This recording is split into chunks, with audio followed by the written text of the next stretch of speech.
అర్థం కావట్లేదు. Okay okay Sujatha గారు ఎలా వస్తాయి మీకు ఓట్లు స్ట్రైట్ గా చెప్పండి. రవికిరణ్ గారు పాపం రోజు పేపర్లు చదవట్లేదు అనుకుంటా. అలాగే రాష్ట్ర ఆర్థిక పరిస్థితి గురించి కూడా అవగాహన లేనట్లుంది. ఈ రోజు అమ్మఒడి పథకాలు 90%, 98% ఖచ్చితంగా మేము ప్రవేశపెట్టినటువంటి మేనిఫెస్టోని కంప్లీట్ చేయడం జరిగింది. కంప్లీట్ చేయడమే కాకుండా అవి ఖచ్చితంగా అందుతున్నాయా లేదా అని ఎమ్మెల్యేలని ఇంటికి పంపించి మరి సర్వే చేయించడం జరిగింది. ఈ రకంగా ఉంటున్నటువంటి బీజేపీ పార్టీ ఈ రోజు కళ్ళు మూసుకొని కబోదిలాగా ఉంటే దానికి ఎవరేం చేయలేరండి. కళ్ళు మూసుకొని కబోదిలాగా ఉన్నటువంటి ఈ బీజేపీ పార్టీని ఎవరేం చేయలేరు.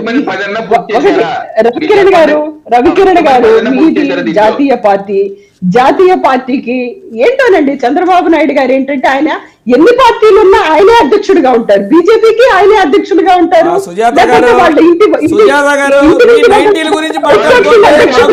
చంద్రబాబు నాయుడు గారు అలాగే జనసేన పార్టీ చంద్రబాబు నడిపిస్తారు.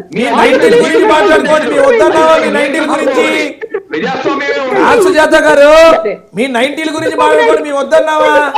ఇందాక చెప్పిన 90 కానీ ఇందాక చెప్పిన 175 కానీ ఏంటంటే అండి 175 నియోజకవర్గాల్లో కూడా జగన్మోహన్ రెడ్డి గారు కొడతారని సుజాత గారు ఒప్పుకుంటున్నారు. సుజాత గారు ఒప్పుకుంటున్నారు. 175 నియోజకవర్గాల్లో మమ్మల్ని కొట్టడం ఖాయం అని సుజాత గారు చెప్తున్నారు. అంతకు మించి ఏం లేదు. కాబట్టి మీ 90లు మీ 175 మాకు వద్దులే కానీ మీరు చక్కగా మీరు మమ్మల్ని గురించి మాట్లాడటం మానేసి మీ గురించి మీరు మాట్లాడుకోండి. మీ 90లు మీరు మాట్లాడుకోండి. ఆ 90లు మాకొద్దు, ఆ 90ల గురించి మాకొద్దు, ఆ 90లు అవన్నీ మాకొద్దండి. మీరు చక్కగా రేపొద్దున వాళ్ళు అడిగిన దానికి కులాల మధ్య చిచ్చు పెడుతున్న మాట వాస్తవా కాదా, రాజకీయ నాయకుల మధ్య చిచ్చు పెడుతున్న మాట వాస్తవా కాదా, ప్రాంతాల మధ్య చిచ్చు పెడుతున్న మాట వాస్తవా కాదా, ఇది రైటా కాదా దీనికి చెప్పండి. మనం చిచ్చు పెడుతున్న మాట వాస్తవా కాదా, చిచ్చు పెట్టి పబ్బం గడుపుకుంటున్న మాట వాస్తవా కాదా, కులాల మధ్య ప్రాంతాల మధ్య నాయకుల మధ్య చిచ్చు పెడుతున్న మాట వాస్తవా కాదా? రజనీ గారు కుటుంబాల్లోనే చిచ్చు పెడుతున్నారు. వైఎస్ రాజశేఖర రెడ్డి గారి కుటుంబంలోనే రజనీ గారు మీరు ఈ రోజుకి 175 అని ఆవిడ ఎలా అంటుందో అంగన్వాడీ వాళ్ళ సమ్మెలు 26, 27, 28వ రోజు అయిపోయిందండి. పాపం వాళ్ళ మీద కొన్ని ఎస్మా ప్రయోగించి వాళ్ళని ఇబ్బంది పెడుతున్నారు. సిపిఎస్ విధానం రద్దని చెప్పి జిపిఎస్ దాని అమ్మ మొగుడు లాంటిది తెచ్చి వాళ్ళ నెత్తిరెక్కి కూర్చున్నారు. గవర్నమెంట్ స్కూల్ టీచర్లు, అంగన్వాడీ వాళ్ళు, ఆశా వర్కర్లు, సమగ్ర యోజన వాళ్ళు వీళ్ళందరే కాదండి ఎయిడెడ్ స్కూల్ తాకట్టు పెట్టి సమాధులు తప్ప గౌరవ జగన్మోహన్ రెడ్డి గారు తాకట్టు పెట్టని కనీసం తాకట్టు పెట్టని ఐటమే లేదండి. కేవలం సమాధులు శ్మశానం మాత్రమే ఇంకా కూడా ఆవిడకి 175 అనే మాట వస్తుందంటే స్క్రిప్ట్ రాసి పంపించు. అయినా ఆవిడ కాస్త జాగ్రత్తగా ఒళ్ళు దగ్గర పెట్టుకొని మాట్లాడాలండి. పందిలాగా పొరడం అని, అడుక్కునే పార్టీ అని ఇష్టాచారంగా మాట్లాడితే మాత్రం ఒళ్ళు పగల కొడతారు. ముఖ్యంగా ఈ విషయాన్ని మీడియా ముఖంగా చెప్తున్నా, మా జన సైనికులు ఊరుకోరమ్మా. మీ తెలుగుదేశం పార్టీ కార్యాలయం ధ్వంసం చేస్తే వాళ్ళ అధినాయకుడు చెప్పాడు కాబట్టి వాళ్ళు నోరు మూసుకొని ఉన్నారు. పాపం వాళ్ళ అధినాయకుడిని అరెస్ట్ చేసినా వాళ్ళు నిబద్ధతగా ఉంటారు కాబట్టి ఏమీ చేయలేదు. మేము అట్లా కాదమ్మా, పళ్ళు రాలగొట్టి అవతల పడేస్తాం. మా అధినాయకుడు చెప్పినా కానీ మేము వినం. చాలా జాగ్రత్తగా మాట్లాడాలి. మీడియా మాట్లాడేటప్పుడు మేమేం జగన్మోహన్ రెడ్డి గారిని బూతులు తిట్టామా? ఉన్న సిబిఐ కేసులు చెప్పాం. మా అధినాయకుడు అలా మమ్మల్ని మాట్లాడనివ్వడు. డిబేట్ స్థాయిని పెంచుకోండి అని చెప్పి మాకు బుర్రలు తినేస్తారు. కానీ మీరేంటలా సుజాత గారు కాంట్రవర్సీ వద్దు